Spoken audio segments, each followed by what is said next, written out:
Mr. White. Make those tires shine, huh? Oh my god. Oke, halo semuanya, apa kabar teman-teman semua? Di video kali ini gue bakal menceritakan sebuah film yang berhasil mendapatkan rating 9,5 pada IMDb. Terdapat 7 episode dalam season 1 ini. Tapi tenang, gue bakal merangkumnya hanya dalam satu video aja. Well, ini adalah sebuah film yang berjudul Breaking Bad.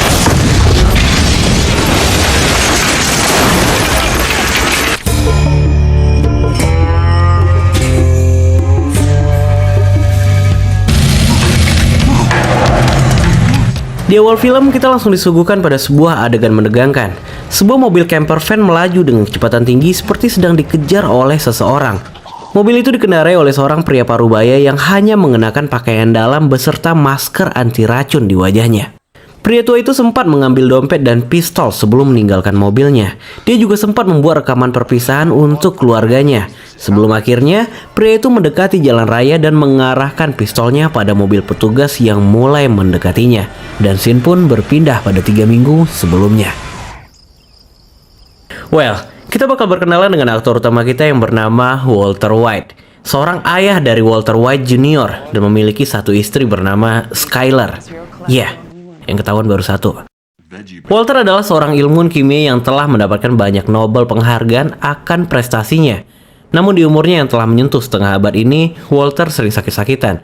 Bahkan dia harus memakan daging vegetarian untuk mencegah kolesterolnya. Untungnya Walter memiliki istri yang sangat perhatian kepadanya.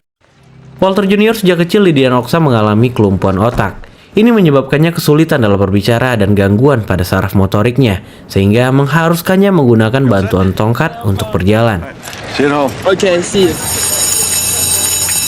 Walter sendiri berprofesi sebagai guru SMA di sekolah yang sama dengan anaknya bersekolah. Dia mengajar sebagai guru kimia di sana. Namun karena kurangnya gaji sebagai guru, dia harus mengambil kerja sampingan di pencucian mobil.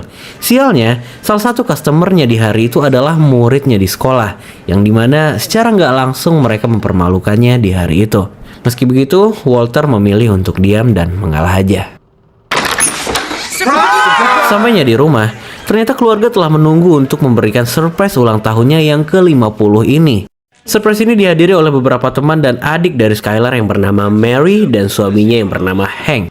Kebetulan karena Hank adalah seorang intelijen polisi, Walter Jr. terlihat sangat mengagumi dan menghormatinya. Bahkan dia nggak ngelakuin itu pada ayahnya sendiri. Take it.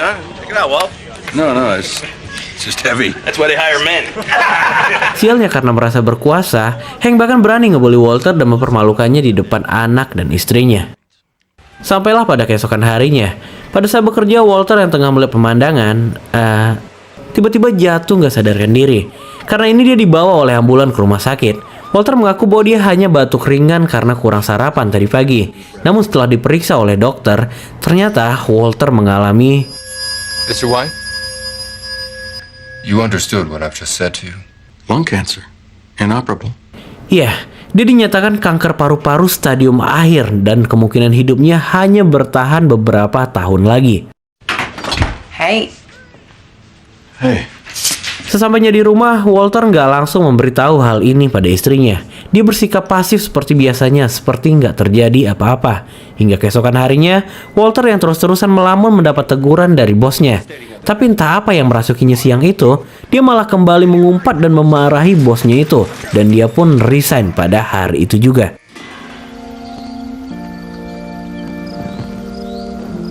Saat tengah melamun di halaman rumahnya, Hanks tiba-tiba menelpon dan menawarinya sebuah pekerjaan. Walter diminta untuk meneliti sebuah lab narkoba pada operasi penyergapan berikutnya. Namun saat penyergapan dilakukan, seorang dari mereka kabur melalui jendela dan Walter ternyata mengenali orang itu. Hey, it's me. I'm alone. Malam harinya, Walter mendatanginya. Ternyata dia adalah mantan dari anak muridnya di sekolah dulu. Dia bernama Jesse Pinkman. Walter menanyakan tentang kejadian siang tadi, namun Jesse bertingkah seolah-olah nggak mengetahui apa-apa. Gak ingin basa-basi, Walter menawarkan diri untuk menjadi partnernya. Karena menurut Walter, dia ahli dalam kimia, sedangkan Jesse ahli dalam menjual. Wah, gimana gak kaget itu Jesse? Seorang guru culun bermuka melas tiba-tiba mengucapkan perkataan itu. Jesse awalnya sempat menertawakan ajakan itu, sampai akhirnya Walter mengancam akan melaporkannya ke polisi apabila dia menolak tawaran itu. Or I turn you in. Langsung pada keesokan harinya, Walter mencuri beberapa alat kimia dari sekolah dan membawanya ke rumah Jesse. Walter menjelaskan masing-masing dari alat itu, tapi Jesse menolak teorinya karena menurutnya dia lebih paham bagaimana cara membuat meth daripada guru kimia sekolahan seperti Walter. And let me tell you something else. This ain't chemistry. Cooking is art, and the shit I cook is the... Tapi sebaliknya, Walter menganggap produk buatan Jesse adalah sampah yang gak terukur. Singkat cerita, mereka pun bersepakat untuk membeli sebuah camper van atau RV. Di sanalah mereka akan memproduksi sebuah narkoba yang bernama meth atau methamphetamine. Drive way out in the boonies. Keesokan harinya, Walter menemani anaknya berbelanja pakaian. Namun di sana, anak-anak remaja menertawakan Walter Junior karena cacat. Entah apa yang masuk ke tubuhnya, Walter yang tadinya cupu dan penakut tiba-tiba memukul pembuli itu hingga cedera. Gertakannya juga membuat remaja berbadan besar itu berbalik arah ketakutan. Kejadian ini jelas mengagetkan bagi istri dan anaknya. Dan kini operasi hari pertama pun dilakukan. Mereka memarkirkan mobilnya di tempat antah berantah. Jesse sempat bingung melihat kelakuan Walter yang telanjang sebelum memasuki lab. Ternyata itu bertujuan agar pakaiannya nggak terkontaminasi partikel kimia. Cara Walter memasak tentu jauh berbeda dengan yang biasa Jesse lakukan.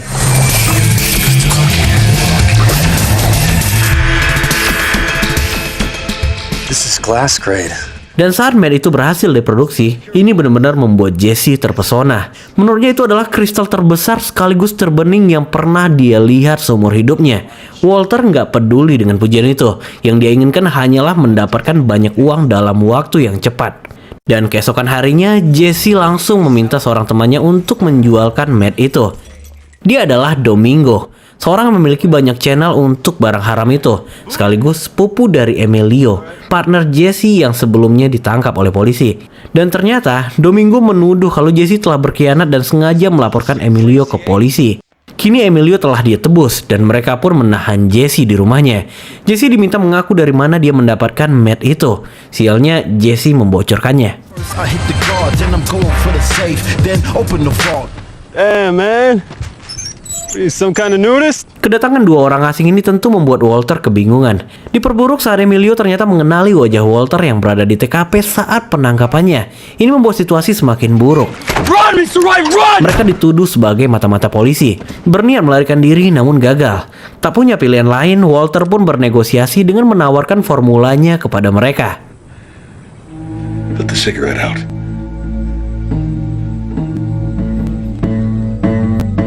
Singkat cerita, kesepakatan pun terjadi. Dengan penuh keraguan, Walter mulai memasak. Sempat terjadi ketegangan karena Walter sengaja memperlambat setiap stepnya.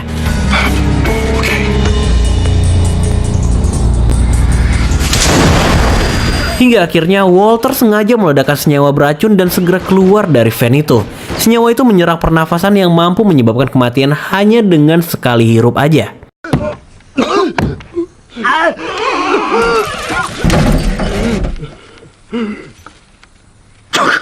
Percikan api yang mulai membesar mulai merambah pada rumput di sekitar sana. Walter langsung menyeret Jesse masuk menggunakan masker anti racun dan segera meninggalkan tempat itu.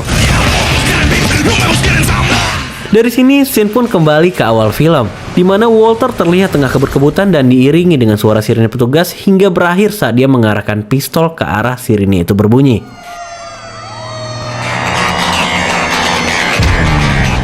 Seakan telah pasrah dengan nasibnya, ternyata yang datang bukanlah polisi yang ingin menangkapnya, melainkan itu adalah suara pemadam akibat dari kebakaran terakhir yang dia sebabkan. Walt, I don't know what's been going on with you lately, but I do not like it when you don't talk to me.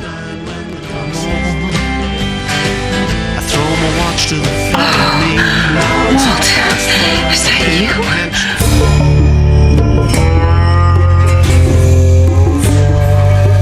Keesokan paginya saat tengah sarapan bersama keluarga, seorang yang mengaku dari provider jaringan menelponnya. Walter tahu bahwa itu adalah Jesse. Dia kelihatan kesal banget karena bocah itu berani menghubunginya melalui telepon rumahnya. Ternyata Jesse mau bilang kalau salah satu tawanan mereka masih hidup dan meronta-ronta di dalam van. Ternyata kimia itu nggak berhasil membunuh mereka. Sebelum menuju ke rumah Jesse, Walter sempat mengambil cairan asam beracun dari lab sekolah dan membawanya ke rumah Jesse.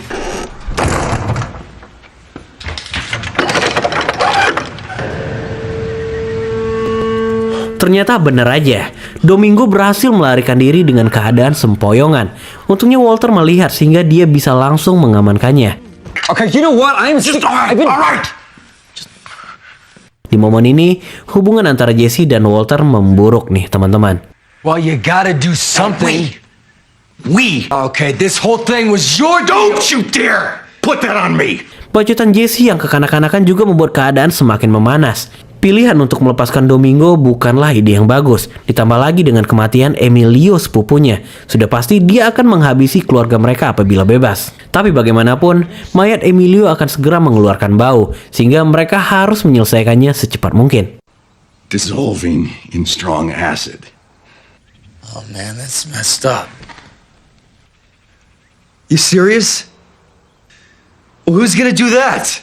Singkat cerita, Jesse setuju dengan ide Walter yaitu menghancurkan mayatnya dengan cairan kimia hingga melebur tanpa jejak. Dan mereka pun berakhir dengan lemparan koin yang dimana Jesse terpilih sebagai orang yang meleburkan mayat Emilio, sementara Walter harus membunuh Domingo. Jesse pun segera mencari semua alat-alat yang diperlukan, karena cairan asam beracun itu membutuhkan plastik khusus sebagai tempat peleburannya. Sementara itu, kecurigaan Skyler membuatnya melacak nomor yang tadi pagi menelpon Walter. Skyler shock saat mengetahui bahwa itu adalah nomor dari seorang pecandu ganja yang urakan dan suka bermain perempuan.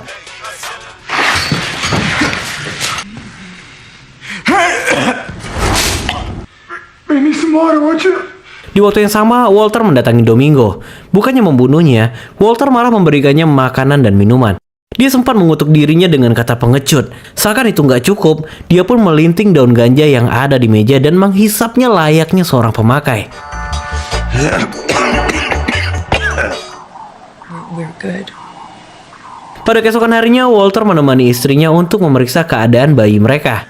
Dokter mengatakan bahwa Skyler akan melahirkan bayi perempuan. Ini tentu ngebuat mereka sangat senang. Namun sebelum meninggalkan tempat itu, Skyler sempat bertanya tentang Jesse Pinkman kepada Walter. Karena istrinya telah mengetahui latar belakang Jesse, Walter merasa bahwa dia nggak bisa berbohong lagi. Hingga dia pun mengaku bahwa memang dia membeli ganja pada Jesse untuk menenangkan pikirannya, ucap Walter. Skyler jelas nggak bisa menerima jawaban itu, karena adik iparnya sendiri adalah intelijen khusus penyergapan narkoba. Tapi bagaimanapun, Walter meminta istrinya untuk menghargai keputusannya itu. Keesokan harinya pada saat mengajar, Walter kembali berhalusinasi nih teman-teman. Ya, untungnya dia bisa menghandle situasi itu. Pada waktu yang sama, Jesse telah bergerak memindahkan mayat yang ada di lab.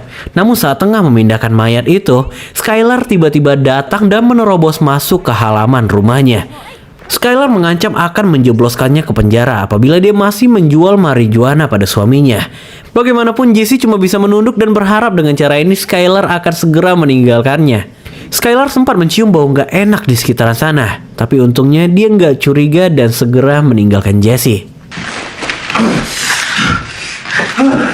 Let's completely screw up your house. You got a brother in the goddamn DEA? Gak lama setelah itu Walter pun datang. Jesse marah karena melibatkannya pada urusan rumah tangga mereka. Tapi apa boleh buat, Jesse mengaku bahwa dia telah selesai mengurus Emilio dengan merendamnya di bathtub kamar mandi. Walter shock mendengar hal ini. Mereka pun segera menuju ke arah bathtub yang dimaksud. Namun sebelum sampai sana,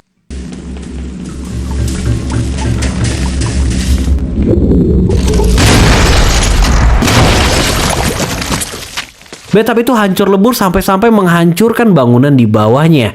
Walter memintanya membeli bak plastik karena larutan asam itu nggak bisa menembusnya. Dari sini, Jesse belajar dari kesotahuannya.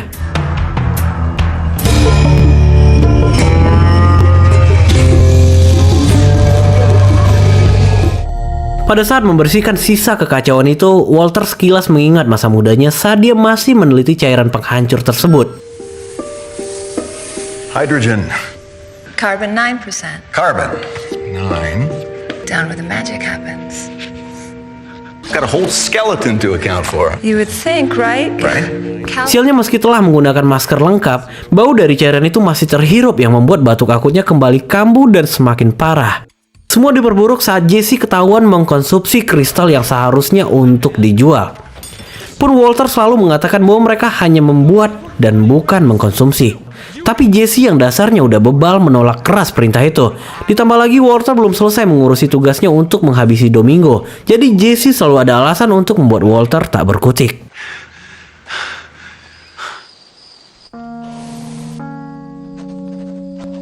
Membunuh adalah pelanggaran terbesar pada moral dan prinsip hidup Walter.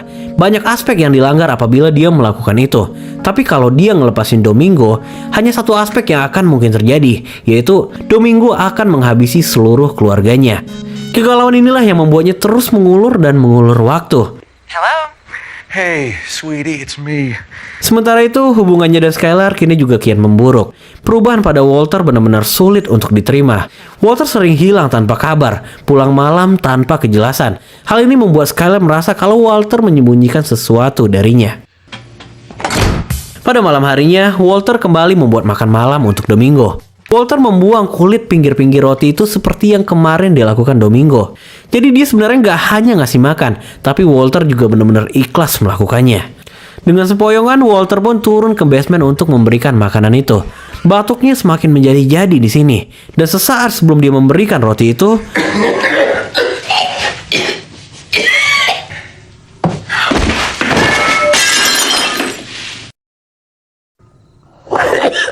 15 menit setelah itu, Walter kembali siuman.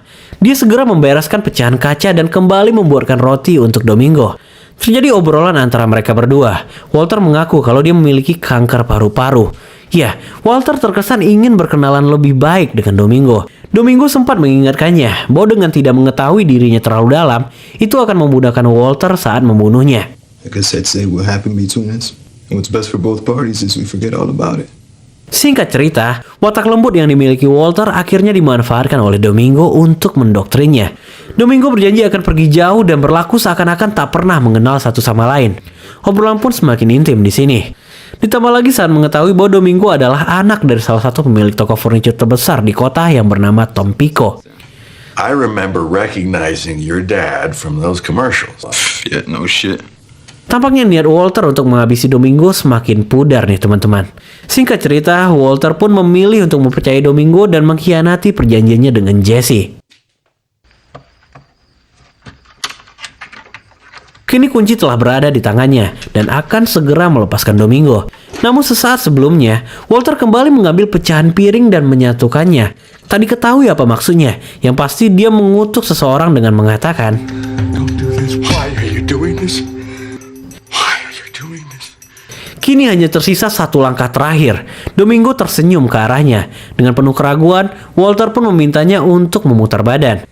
Sebelum membuka kunci itu, Walter sempat bertanya apakah Domingo marah pada dirinya. Domingo mengatakan bahwa dia fine dan hanya ingin pulang ke rumah. Tapi ternyata, The moment I do, are you gonna stick me with that broken piece of plate?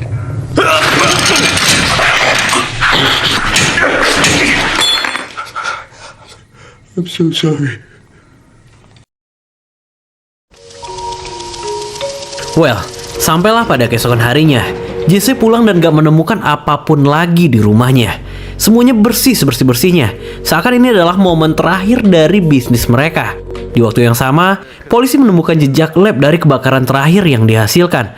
Operasi itu dipimpin oleh Hank, yang mana itu adalah adik ipar Walter.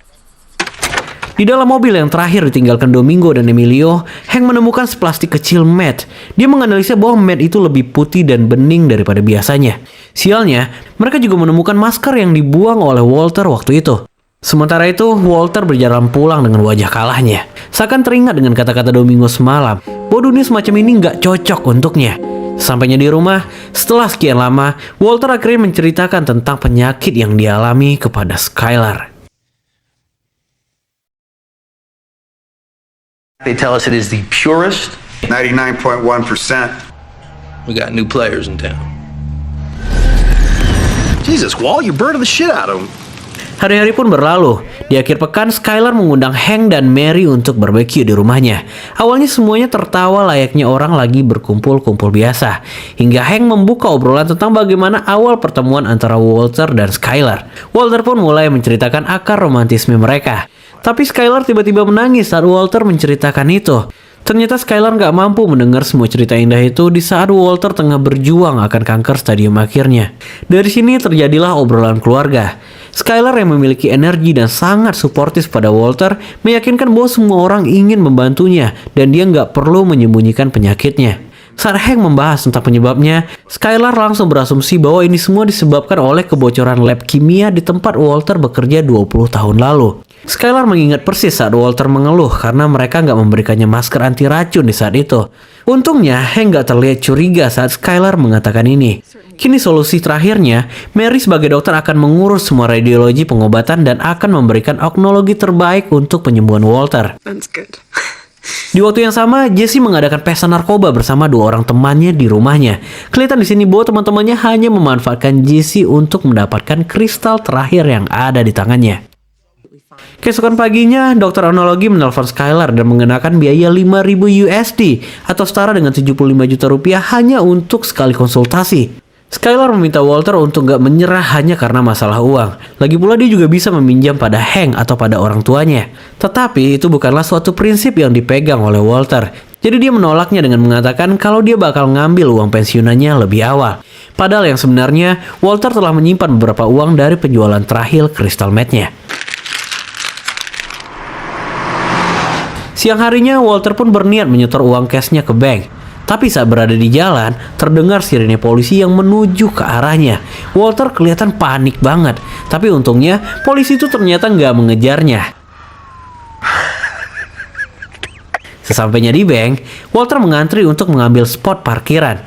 Tapi tiba-tiba seseorang dengan mobil mewah menyelinap masuk dan mengambil jatah parkirnya. Walter kelihatan emosi banget di sini. Pria yang terlihat seperti eksekutif muda itu terus berbicara melalui earphone-nya dengan keras. Semua orang di sana terlihat sangat terganggu. Walter udah gemeteran banget tuh pengen ngelabrak orang itu. Tapi sifat pecundangnya masih menguasai emosinya. Berpindah ke belahan dunia berbeda. Jesse Pinkman yang frustasi pulang ke rumah orang tuanya. Kelihatan dari sini kalau Jesse ternyata nggak memiliki keakraban dengan keluarga. Sang ayah mengatakan bahwa mereka nggak bisa membiarkan Jesse tetap tinggal di sana. Karena mereka mengetahui kalau anaknya itu adalah pengedar dan jelas melawan hukum. Namun karena melihat perubahan baik pada Jesse, mereka pun akhirnya membatalkan niatnya untuk mengatakan itu. Keesokan harinya Jesse mendatangi adik bungsunya yang sedang belajar. Adiknya adalah seorang siswa yang pintar dengan berbagai piagam penghargaan dan Jesse bangga akan itu.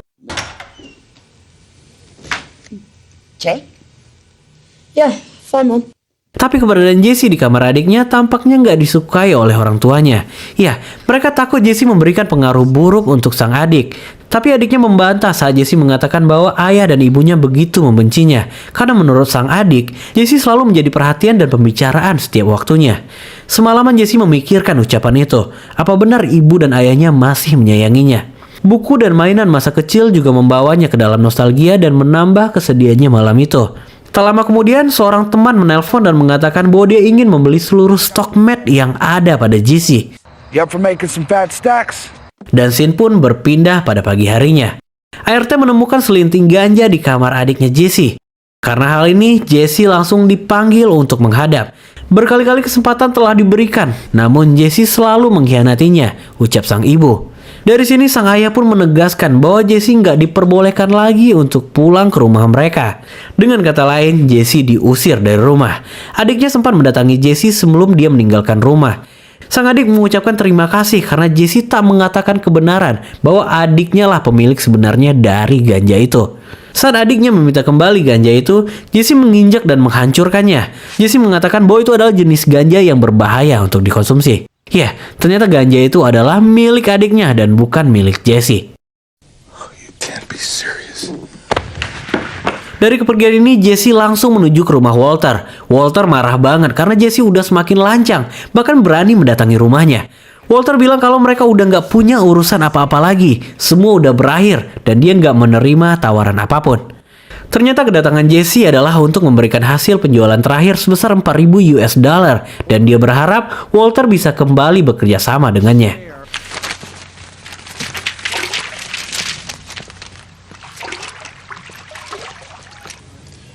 There's no denying it's very serious. Well, sampailah pada hari medical check-up. Dokter nggak bisa menjanjikan apapun tentang kesembuhan kanker yang dialami Walter. Namun dia bisa menawarkan solusi terbaik, yaitu menggunakan metode radiasi dan kemoterapi. Untuk beberapa kasus, metode ini berhasil memperpanjang umur pasien. Tapi terdapat efek samping dari kemoterapi ini. Sebagian kecil diantaranya adalah hilangnya rambut, menurunnya berat badan, kehilangan energi, pendarahan, dan banyak lagi. Sejak dari konsultasi itu, Skylar nggak henti-hentinya membaca buku tentang penanganan kanker. Tapi sebaliknya, Walter malah nggak menginginkan semua itu. Pengobatan ini akan menghabiskan uang sebesar 90.000 US dollar atau setara dengan 1,3 miliar dan tanpa jaminan kesembuhan. Walter hanya nggak ingin saat dia mati nanti dia harus meninggalkan hutang sebanyak itu kepada istrinya. Namun apa tanggapan Walter Junior? Just give up and die.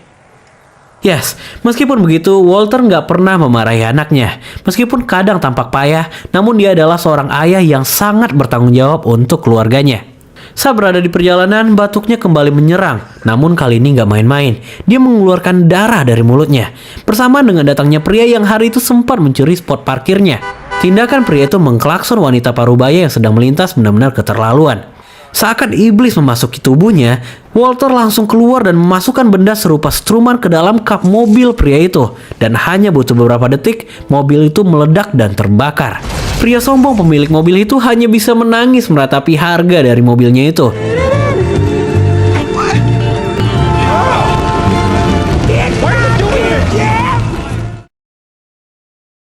Here's my resume.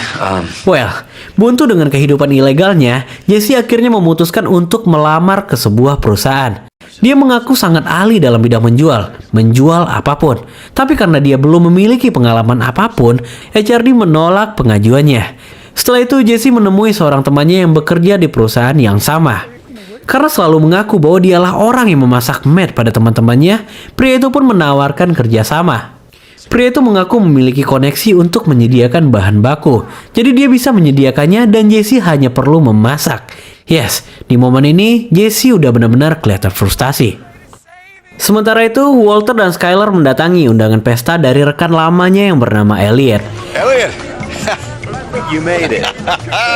Elliot adalah pria yang sangat kaya sekaligus pemilik tunggal dari perusahaan yang bernama Grey Matter. Dulunya Grey Matter adalah milik Walter dan Elliot. Bahkan nama Grey Matter sendiri adalah penggabungan dari nama mereka berdua.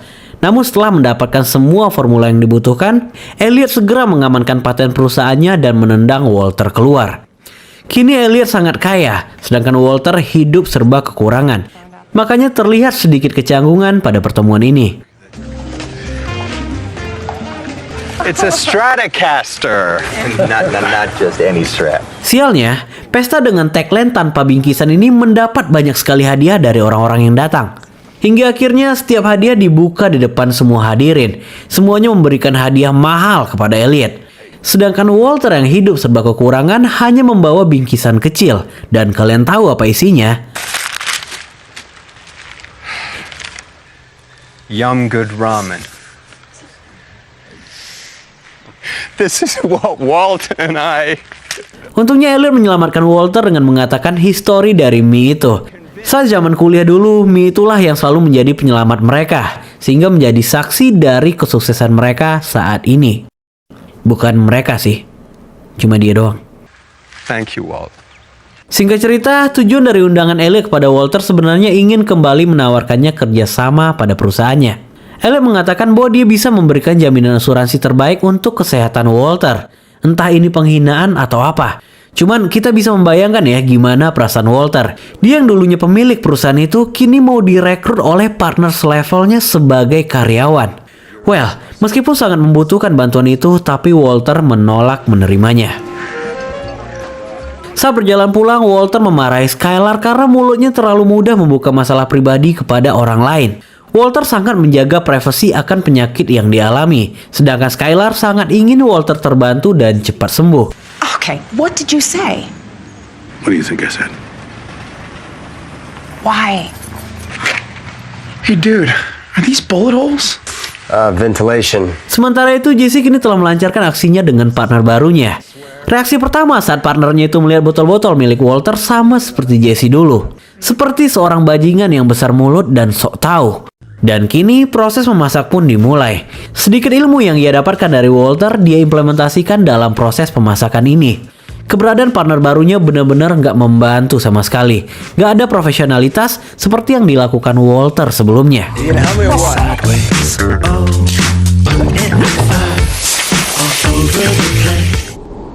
You are a genius, bro.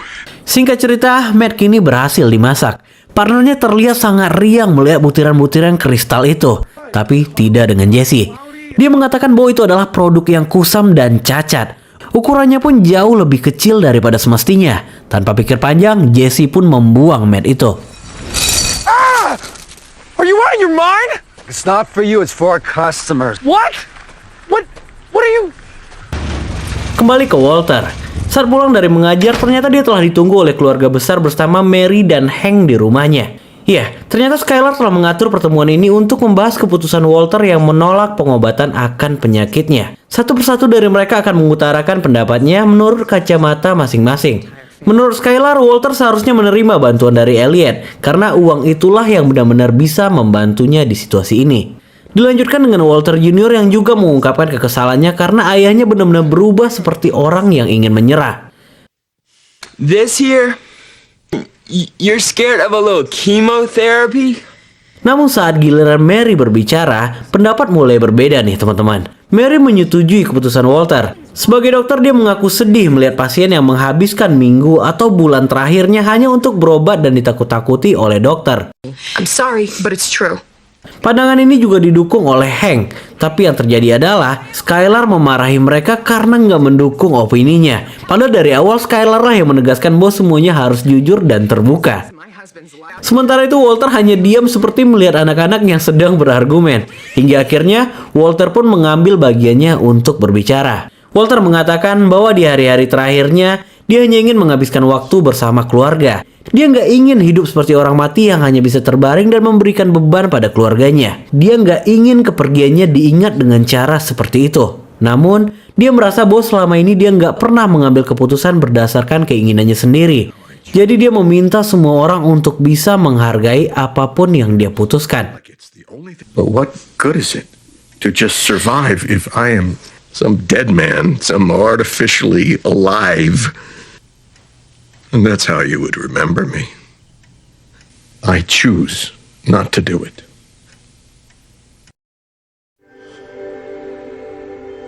Keesokan paginya, persis sesaat setelah bangun, Walter melihat setumpuk buku yang berada di sebelah bantal istrinya. Buku itu berisikan semua hal tentang melawan kanker. Walter merasa bahwa energi istrinya benar-benar luar biasa positif untuk kesembuhannya. Kemudian dia pun mendatangi istrinya dan membisikkan bahwa dia akan mengambil terapinya. All right. I'll do the treatment.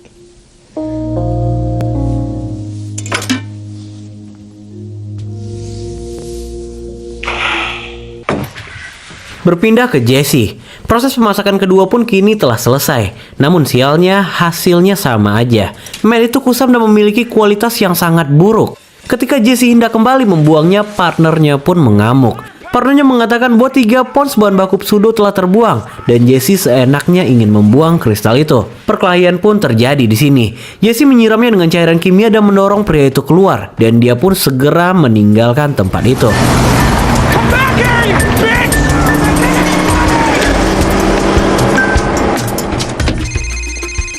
Tepat keesokan harinya saat menuju rumah sakit, istri Elliot yang bernama Gret menghubungi Walter.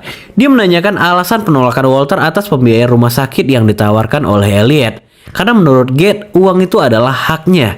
Karena bagaimanapun perusahaan Grey Matter terbentuk dari setengah nama Walter. Gret mengaku tak ingin menjadikannya sebagai alasan Walter menolak uang itu. Karena di masa lalu Gret adalah mantan tunangan Walter, sekaligus mantan partner labnya. Tapi dengan cool, Walter berbohong dan mengatakan bahwa asuransinya telah menanggung semua itu. Keep in touch, okay? Sure. Singkat cerita, Walter pun melakukan terapi pertamanya. Badannya dibungkus oleh plastik bening dengan tembakan cahaya di atasnya. Singkat cerita, setelah melakukan kemo, Walter kembali mendatangi Jesse.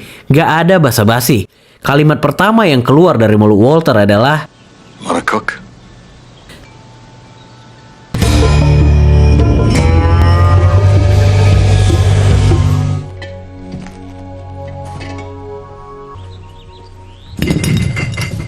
Well, di episode ke-6 ini, karakter dominan mulai terlihat pada Walter nih teman-teman.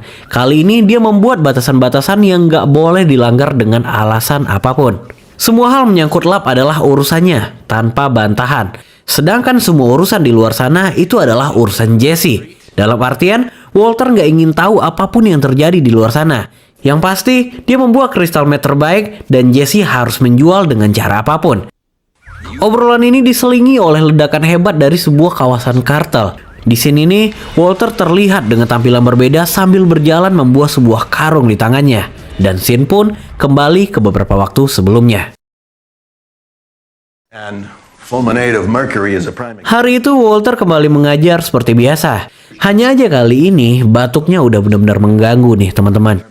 Dia harus ke toilet sekali beberapa menit. Untungnya seorang OB yang bernama Hugo selalu membantunya dengan tulus. Keesokan harinya, Skylar membawa Walter ke psikiater. Dia mengungkapkan bahwa Walter akhir-akhir ini menolak keberadaannya. Ini membuatnya merasa seakan-akan tak dibutuhkan. Walter juga suka menyembunyikan keberadaannya dan tiba-tiba pulang malam tanpa kejelasan. Disinilah Walter menjelaskan dengan tenang. Dia mengakui bahwa akhir-akhir ini dia memang senang menyendiri. Bukan karena nggak butuh Skylar, cuman cara ini membuatnya merasa lebih baik. Dia kini sering berjalan-jalan menikmati alam, melihat pemandangan, tanaman, dan rumput hijau. Dia merasa cara ini sangat membantunya. Pun psikiater membenarkan metode itu. Alone time can be helpful. For some types. Yang barusan Walter katakan adalah benar. Namun bedanya, dia memasak di tengah-tengah padang rumput hijau itu. Siang itu Walter merasa sangat kepanasan karena terkontaminasi oleh cairan kimia. Dari sini Jesse nggak sengaja nih ngeliat bekas kemoterapi di dadanya. Dari sini Jesse mulai membuka teka-teki akan alasan Walter melakukan semua ini. I'm your partner, man. You should have told me. Jesse berasumsi bahwa Walter ingin menghasilkan banyak uang untuk keluarganya sebelum dia meninggal. Pada dasarnya, Jesse sedikit kecewa karena sebagai partner dia nggak pernah mengetahui ini. Dari sini sebenarnya bonding hubungan mereka mulai membaik nih teman-teman. Go on, here. You do it. Next time, put an ice pack on your head during chemo. Singkat cerita, Jesse langsung menjual crystal meth yang baru aja diproduksi ke boarding house langganannya. Dia menjual kepada perorangan. Semua pemakai di sana dihampiri satu persatu dan dia tawarkan. Hingga sampailah saat dia kembali ke van. Total kristal yang bisa dijual di hari itu yaitu sebesar 40 juta rupiah. Dibagi dua, jadi mereka mendapat 20 juta per orangnya. Walter ngamuk mendengar ini. Karena kristal yang terjual hari itu hanyalah 1 ons, yang artinya setengah kilogram. Sementara, mereka bisa memproduksi 400 gram per minggunya. Keuntungan 20 juta per hari haram baginya, karena itu nggak sebanding dengan resikonya. Walter maunya Jesse menjual kepada gangster dan menjadikan mereka sebagai distributor mereka, bukan malah menjual secara kecil-kecilan. Namun sayangnya, satu-satunya distributor yang dikenal oleh Jesse hanyalah Domingo. Walter nggak mau tahu. Dia menekan Jesse untuk melakukan segala cara agar bisa menjualnya. Karena pada dasarnya, itu adalah tugasnya. Is that one we found way out in the boonies? That cook site? Sementara itu, Hanks berhasil meneliti kode produksi dari masker yang mereka temui. Dan ternyata, masker itu berasal dari properti lab kimia sekolah Walter. Meth yang ditemukan juga dianggap sebagai kristal meth termurni yang punya kandungan sampai 99%. Polisi berasumsi bahwa ada pemain baru di sini. Dan siang itu juga, Hank langsung menemui Walter di sekolahnya. Hank mengatakan akan hal ini kepada Walter. Dengan tenang, Walter menjawab bahwa dia nggak merasa kehilangan apapun di labnya. Tapi, Hank nggak percaya gitu aja. Dia meminta list daftar peralatan di lab dan akan memeriksanya sendiri. Setelah diperiksa, Hank menemukan bahwa lab kehilangan 2 pasang masker anti racun beserta beberapa gelas botol. Hank sangat mengetahui bahwa salah satu dari gelas yang hilang sering digunakan untuk memasak meth. Di tengah investigasi itu, tiba-tiba Jesse menelpon Walter. Jesse mengatakan bahwa seorang temannya mengenal mafia kota yang bernama Tuco. Tuco berkemungkinan akan membayar 500 gram dari kristal mereka. Untungnya Walter telah mahir dalam rangkai kata-kata agar nggak dicurigai hingga dia menutup telepon itu. You gotta keep better watch over your turf. We don't want people to start wondering about you, right?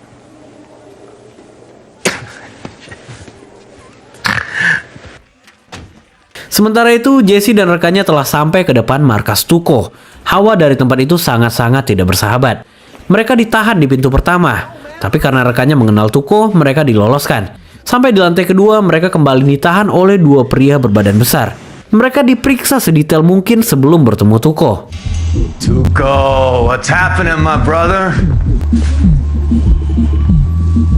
Rekan Jesse ini ternyata bukanlah teman baik Tuko seperti yang diakui. Mereka diperlakukan sangat buruk di sana. I said hit it. Tuko meminta Jesse untuk mencobanya terlebih dahulu.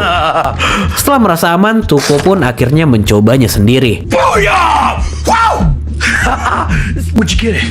I cooked it. Bullshit. All right. We got a deal.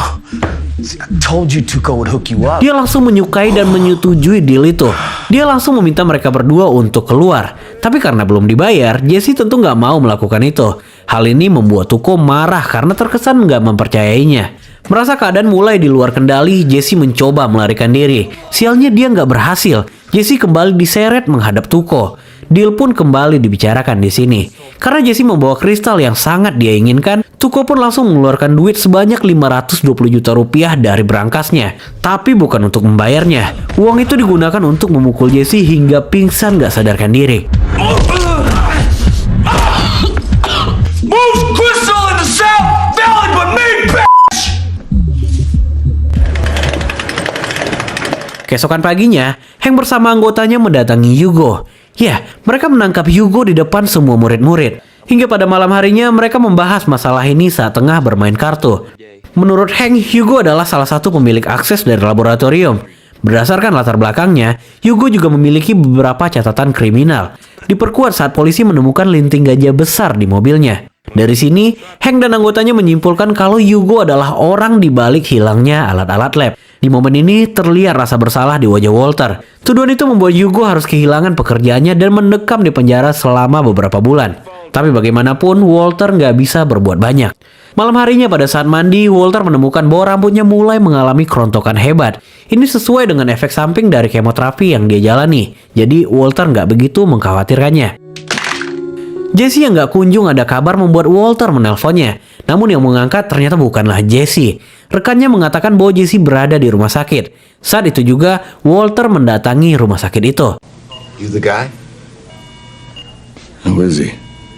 Gak ingin basa-basi, Walter langsung meminta pria itu menceritakan semuanya. Jesse mengalami patah tulang di beberapa bagian dan belum sadarkan diri dari semalam. Walter dengan tegas meminta pria itu menjelaskan apapun tentang orang yang bernama Tuko ini. Tell me everything about him.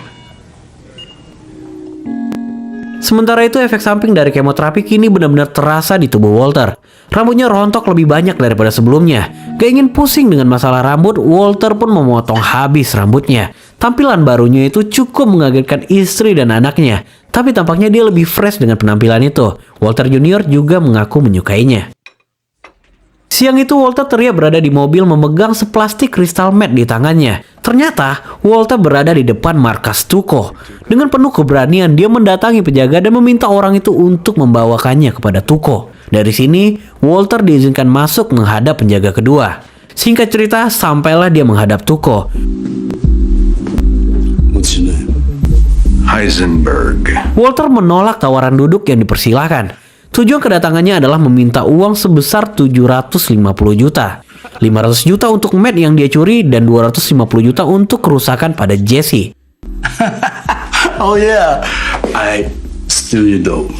I beat the piss, and then you walk in here and you bring me more, man. Tapi ternyata itu bukanlah kristal mat yang dia maksud, melainkan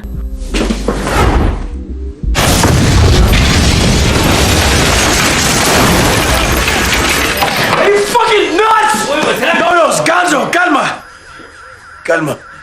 You got balls. I'll give you that. ya, itu adalah senyawa kimia rakitan Walter yang mampu meledakkan seisi bangunan itu. Dari sini, Tuko menyadari bahwa Walter bukanlah orang sembarangan. Gak ada pilihan lain, mati bersama atau memenuhi perintahnya. Kini Tuko lah yang menawarkan kerjasama padanya. Dia juga meminta Walter untuk kembali membawakannya 500 gram mat pada minggu depan. Dari sini, Walter mulai mengambil kendali.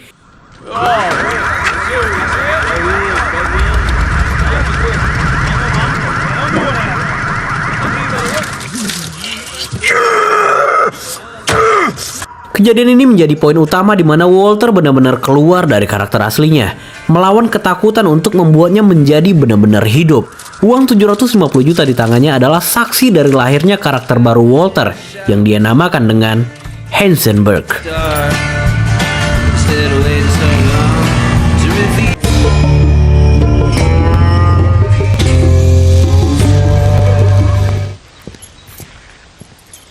Keesokan harinya Walter langsung mendatangi Jesse. Terlihat bahwa rumahnya kini telah dibuka untuk dijual karena Jesse nggak lagi memiliki uang. Jesse sendiri kini tinggal di camper van. Walter mendatanginya dan langsung mengatakan bahwa dia mendapat bagian sebesar 260 juta dari transaksi terakhir. Jesse tentu kaget mendengar perkataan ini. Dia sangat nggak percaya kalau Walter si culun dan si pecundang yang dia kenal mendapatkan semua uang itu dari Tuco. You see what he did to me? No way, man. Okay, no understanding. Take a look at the money in your hand. Tapi bagaimanapun, realitanya uang sudah di tangan. Itu cukup untuk menutup mulut besar Jesse. Walter juga mengatakan bahwa dia telah membuat kesepakatan dengan Tuco untuk transaksi mingguan. Ini mendapat penolakan keras dari Jesse. Menurutnya sangat nggak mungkin untuk bisa memproduksi 500 gram kristal, sementara bahan baku pseudo sangat terbatas untuk didapatkan. Dan 1 minggu pun berlalu, Jesse masih aja terus-terusan komplain. Kini dia menyalahkan tempat transaksi yang dipilih Walter dan lain sebagainya. Semuanya dia masalahin. Hingga akhirnya, Walter yang kesal memintanya untuk pergi. Karena ada atau nggak ada kehadirannya, transaksi akan tetap berlanjut. Singkat cerita, sampailah Tuco di sana. I'm sorry that I had to tune you up. Respect that, so you gotta give it to get it. Heisenberg, come on, break it out. Namun ternyata, Walter hanya memproduksi 1/4 dari jumlah yang dia janjikan. Walter mengaku mengalami kendala dalam produksi. Bacotan Tuco pun kembali terdengar di sini. Jesse hanya menunduk tanpa berani menatap mereka. Namun tidak untuk Walter. Dia meminta bayaran full senilai 1 kg mat. Walter mengetahui bahwa mereka sangat menyukai matnya. Cara ini dia lakukan sebagai bentuk terikatan kerjasama. Sisa kurangnya akan dia penuhi pada minggu berikutnya. Gak hanya itu, Walter juga menjanjikan 2 kilo mat pada minggu depannya. Dan dia ingin memastikan Tuco agar mampu membayarnya. Sempat terjadi gertakan karena Tuco merasa diatur-atur oleh Walter. Tapi anehnya, sebrutal-brutalnya Tuco, dia nggak berani menyentuh Walter. Meskipun terlihat kesal di momen itu, dia hanya melemparkan uang sebagai pelampiasannya. What did you just do? Kesepakatan ini membuat Jesse frustasi. Jangankan 2 kilo mat, 1/4 kilogram aja mereka kesulitan untuk mendapatkan bahan bakunya. Well, ternyata Walter telah menyiapkan plan B untuk hal ini. Sulitnya mendapatkan pseudo membuat Walter berpikir bahwa mereka harus memproduksinya sendiri. Ya, senyuman Jesse langsung terlihat mendengar ini. Yes, science!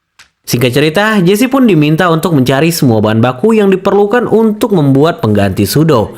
Kembali ke rumah Walter. Hari itu mereka melakukan perayaan sebelum lahirnya anak kedua Walter dan Skylar. Acara baby shower ini dihadiri oleh seluruh keluarga dan teman-teman untuk melakukan dokumentasi. Kado-kado dari tamu yang datang juga dibuka saat itu juga. Namun satu hadiah benar-benar mengalihkan perhatian. Mary menghadiahkan mereka sebuah mahkota emas yang pastinya berharga fantastis. Malam harinya Skylar mengusulkan untuk menjual aja hadiah dari Mary itu. Karena menurut Skylar, mereka kini lebih membutuhkan popok dan susu. Pun hadiah itu juga berlebihan untuk seorang anak bayi. Kembali ke Jesse. Kini dia telah mendapatkan semua pesanan Walter. Namun satu hal, dia terkendala mendapatkan metal mine karena barang itu nggak dijual secara legal.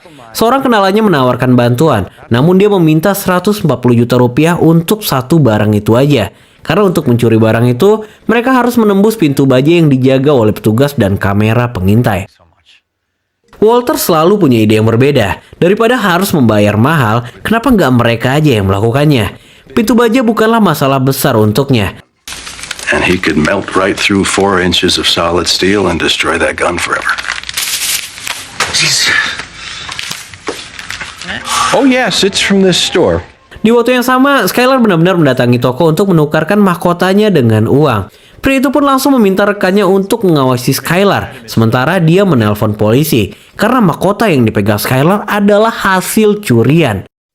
Skylar ditahan di ruang belakang. Dia berkali-kali menjelaskan bahwa mahkota itu hadiah dari acara baby showernya. Namun saat ditanya siapa pemberinya, Skylar nggak mau ngejawabnya. Yang pasti, petugas itu sangat mengingat ciri-ciri wanita yang memaling mahkota itu. Dan ciri-cirinya sangat mengarah kepada sosok Mary. Merasa terpojokan, Skylar menyerang balik petugas itu. Dia mengancam akan melaporkan ke media kalau toko mereka telah menahan wanita hamil tak bersalah dan mendekapnya di ruangan yang pengap secara nggak manusiawi. Aksi Skylar ini semakin menjadi-jadi. Dia berakting layaknya seperti orang sesak nafas, sehingga toko itu nggak mau mengambil resiko karena hal itu. Dan Skylar pun dibebaskan. Sesampainya di luar, Skylar langsung menelpon adiknya itu. I need to talk to you immediately. Scene berpindah ke Walter. Jesse dan Walter kini telah sampai pada gudang penyimpanan. Tempat itu dipantau 24 jam penuh. Menggunakan masker penutup wajahnya, mereka pun memulai aksinya dengan masuk melalui pagar samping. Cara penjaga di sini dalam mengawasi tempat benar-benar random, sehingga mereka sempat hampir ketahuan. Mengetahui bahwa penjaga itu tengah berada di dalam toilet, Walter pun berinisiatif untuk mengikatnya di dalam sana. Dan aksi pun segera dilakukan. Stand back. Peledak berhasil menghancurkan pengunci pintu baja itu. Tapi ternyata barang yang mereka inginkan hanya dikemas dalam bentuk besar. Jadi mau nggak mau, mereka terpaksa mengerahkan semua tenaga untuk mengangkat barang itu keluar. Singkat cerita, berhasillah mereka membawanya ke camper van. Tapi van yang telah lama terparkir mogok saat hendak dinyalakan. Satu-satunya tempat yang paling memungkinkan adalah basement. Metalman yang mereka curi semalam diasumsikan mampu menyuplai kristalnya hingga waktu yang tak ditentukan. Dengan ini, mereka akan menghasilkan kurang lebih 1,2 miliar per minggu. Dan itu akan terus berlangsung. Sialnya, si sales membuka penjualan rumah Jesse di hari itu. Calon pembeli berbondong-bondong masuk untuk melihat keadaan rumah. Jesse telah memastikan bahwa seharusnya hari ini sales nggak open house. Tapi Jesse berjanji akan menghandle semua itu.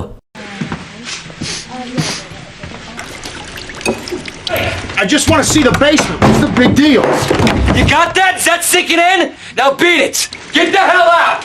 Ya, lagi pula uangnya kini udah banyak, jadi nggak perlu lagi ngejual rumah. I left you like 15 messages. Sementara itu, Skylar benar-benar melabrak Mary. Skylar mengaku telah dipermalukan akan penangkapan bodoh itu. Tapi, Mary bertingkah seakan nggak tahu apa-apa. Dia terus-terusan menghindar dan memilih nggak menjawab pertanyaan dari kakaknya itu. Skylar yang kesal akhirnya meninggalkannya setelah melimpahkan semua kekesalannya. Sesampainya di rumah, Skylar menceritakan hal ini kepada Walter. Walter nggak bereaksi berlebihan menanggapi ini. Ya, selama ini kita tahu kalau Walter adalah orang yang bijak dalam menanggapi sesuatu. Dia nggak pernah menggebu-gebu dan memilih nggak menghabiskan tenaga akan hal-hal sepele seperti itu. Energi positifnya mulai terlihat di sini. Terbukti bahwa Skylar merasa lebih baik setelah mendengar perkataan Walter.